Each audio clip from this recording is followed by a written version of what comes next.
José fue el 11º hijo de Jacob, su primer hijo con Raquel, su esposa favorita. La historia de José se encuentra en Génesis capítulo 37. También se alarga hasta el capítulo 50. Tras el anuncio de su nacimiento podemos ver a José como un joven de 17 años de edad que regresaba de apacentar el rebaño con sus medio hermanos. Todo esto para darle a Jacob un mal informe acerca de ellos. Hoy en día podríamos decir que José era el hijo pelota de Jacob. También se nos dice que Jacob amaba a José más que a todos sus hijos porque lo había tenido en su vejez. Le hizo una túnica de diversos colores. Génesis capítulo 37, verso 3. Los hermanos de José sabían que su padre amaba a José más que a ellos, haciendo de esto quizás un motivo para odiarlo. Para empeorar las cosas, José comenzó a relatar sus sueños a la familia, que eran unas profecías o visiones que mostraban que José un día gobernaría sobre su familia. El rencor hacia José alcanzó su punto máximo cuando sus hermanos conspiraron para matarlo en el desierto. Rubén, el primogénito, se opuso rotundamente al asesinato y sugirió que lo lanzaran en una cisterna, puesto que tenía previsto volver y rescatar al muchacho. En la ausencia de Rubén, algunos comerciantes pasaban y Judá propuso vender a José como esclavo. Los hermanos lograron su cometido antes de que Rubén pudiera rescatarlo. Los hermanos tomaron la túnica de José y después de sumergir la túnica en sangre de cabra, engañaron a su padre para que pensaran que su hijo favorito había sido devorado por alguna bestia salvaje. Las referencias las tenemos en Génesis capítulo 37, versos del 18 al 35. Josué fue vendido por los comerciantes a un egipcio de alto rango llamado Putifar. Eventualmente se convirtió en el supervisor de la casa de Putifar. En Génesis capítulo 39 leemos de cómo José sobresalió en sus funciones y se convirtió en uno de los siervos de mayor confianza de Putifar. Fue puesto a cargo de su casa. Putifar podía ver que cualquier cosa que hiciera José, Dios estaba con él y prosperaba en todas las cosas que hacía. Como ya sabemos, la esposa de Putifar trató de seducir a José. José constantemente se negaba a sus insinuaciones, mostrando honor para el amo que le había confiado mucho y diciendo que sería un grande mal, incluso que pecaría contra Dios. Un día la esposa de Putifar lo tomó por su ropa y nuevamente hizo insinuaciones a José. Este huyó dejando su manto en su mano. Con mucha ira, ella acusó falsamente a José de intento de violación y Putifar lo puso en la prisión. En la cárcel José fue nuevamente bendecido por Dios. José interpretó los sueños de dos de sus compañeros de prisión. Ambas interpretaciones resultaron ser verdaderas y luego uno de los hombres fue liberado de la cárcel y restaurado a su posición como copero del rey. El copero se olvidó de José y no habló con el faraón acerca de él.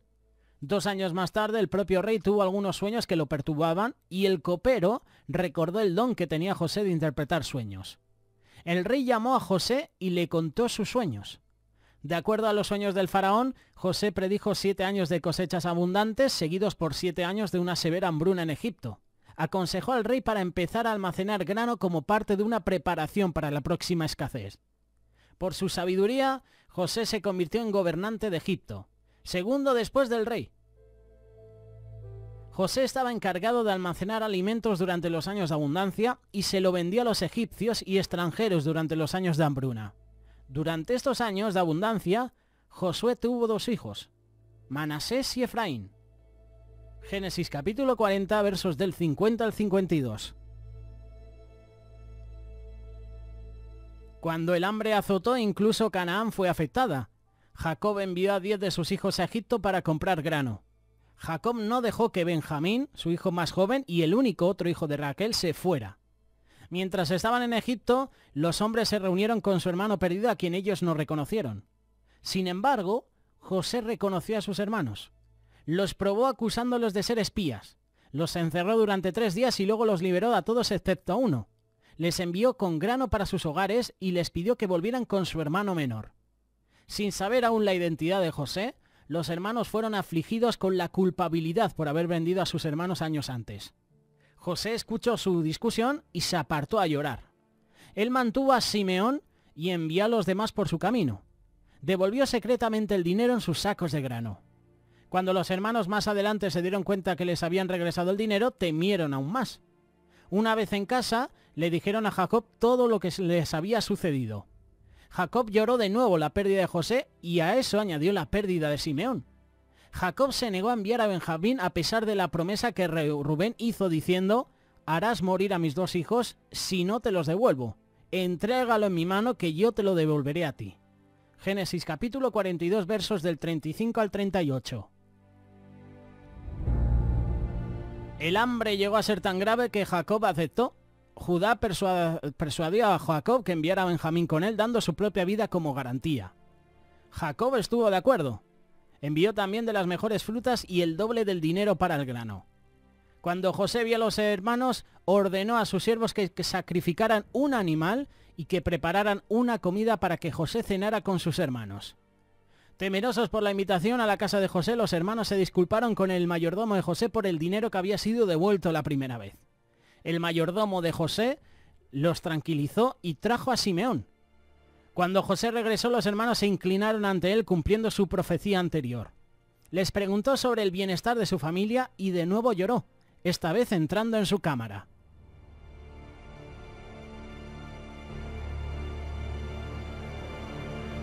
Cuando los hombres se sentaron a comer en una mesa aparte, José se quedó sorprendido de ser puestos en la mesa por orden de nacimiento. A Benjamín le dieron 5 veces más la porción que los demás hermanos.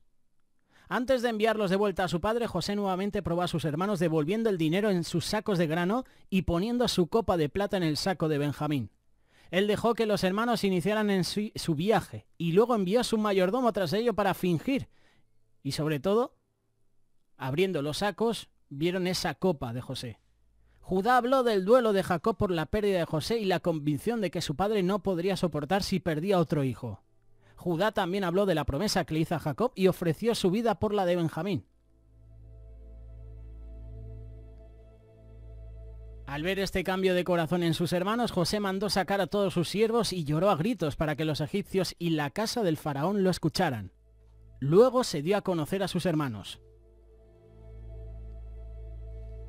José inmediatamente los tranquilizó diciéndoles que no estuvieran enojados con ellos mismos por lo que habían hecho con él y diciéndoles que Dios lo había enviado a Egipto con el fin de preservarlos. José reafirmó su perdón años más tarde, tras la muerte de su padre, diciendo que aunque sus hermanos planearon el mal contra él, Dios lo encaminó para bien. Hay mucho que aprender de la historia de José. A los que son padres, seguramente habrán recibido advertencias sobre el favoritismo de Jacob, los efectos que pueden tener sobre otros hijos, cómo se ve el orgullo del joven José, la envidia, el odio de sus hermanos. Tenemos un buen ejemplo de cómo manejar la tentación, en este caso de la esposa de Putifar sobre José. Hay que correr, hay que huir de esa tentación. Y tenemos una clara imagen de la fidelidad de Dios. Él no abandona a sus hijos, incluso en medio del sufrimiento. El Señor estaba con José, como dice Génesis capítulo 39, versículo 3. Puede haber muchas circunstancias penosas en las que nos encontremos y algunas de ellas pueden incluso ser injustas, como las que José experimentó en su vida. Sin embargo, mientras aprendemos del relato de la vida de José, vemos que permaneció fiel y aceptó que Dios, en última instancia, tomara el control. Podemos estar seguros de que Dios recompensa nuestra fidelidad en plenitud de los tiempos. ¿Quién culparía a José si él hubiera rechazado a sus hermanos en esa necesidad? José les mostró misericordia y Dios desea que tengamos misericordia por encima de todos los demás sacrificios. La historia de José además presenta también una visión increíble de cómo Dios soberanamente obra para vencer el mal y llevar a cabo su plan. Después de todos sus sufrimientos, Josué fue capaz de ver la mano de Dios obrando.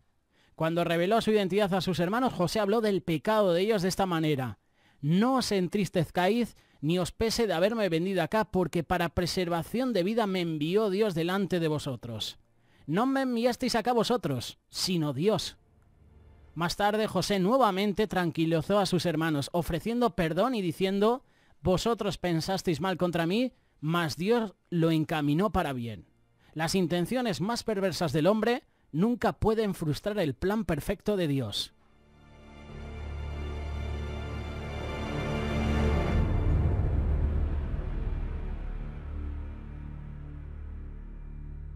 Radio Solidaria, una radio comprometida.